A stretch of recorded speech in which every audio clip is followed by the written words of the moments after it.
A Picture for Harold's Room. Story and Pictures by Crockett Johnson.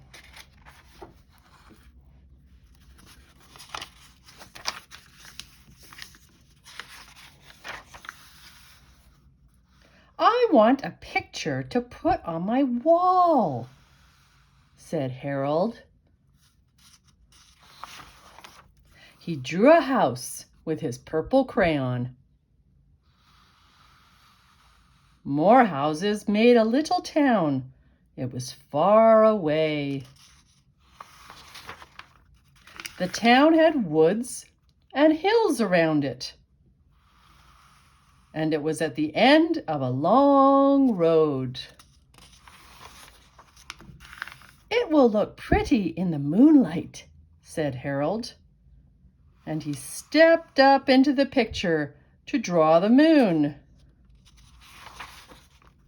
He looked down at the houses. "I am a giant," he said. But a giant would scare all the people in town. "It is good no one woke up and saw me," said Harold. He walked over the hills. "How big I am," he said. Harold's head was above the clouds. With a few steps, he came to the end of the land. And at the end of any land, there is water. "It is the sea," said Harold. "There are seagulls." Harold was big enough to walk through the sea. A great big ship went by. It was an ocean liner. A big whale came up in the waves, spouting water. And just ahead of Harold was an old sailing ship. He easily caught up with it and passed it. The sea ended against a steep hill. Harold needed some rocks to step on. He climbed out of the sea and onto the hill. Then he saw that the ship was too near the rocks. He put up a lighthouse to show the sailors. And he went on his way over high mountains. Harold was taller than the highest mountain. "I am higher than anything," he said. And suddenly he thought of planes. Harold ducked his head just in time. It was a big jet plane flying very fast. There might have been a bad accident. Harold found a low place in the mountains. It was a good place for a train to go through. The tracks came out onto a long, flat field. Harold put some birds and flowers near the tracks. "People like to see things from trains," he said.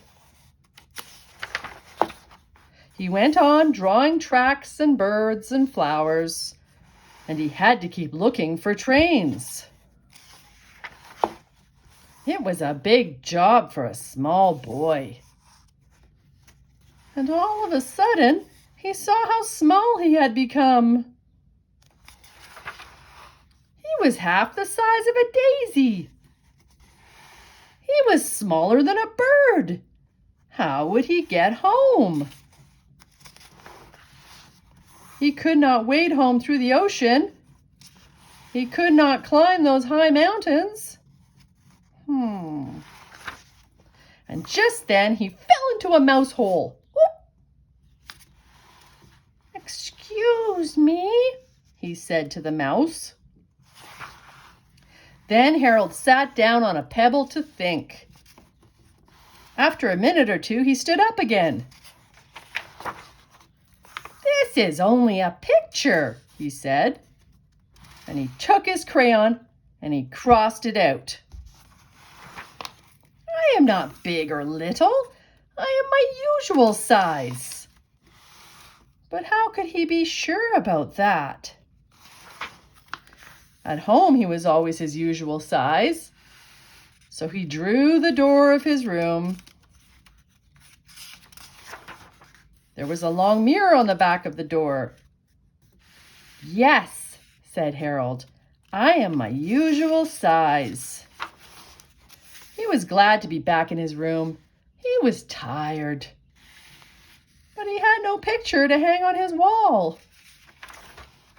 So before he went to bed, he drew another picture.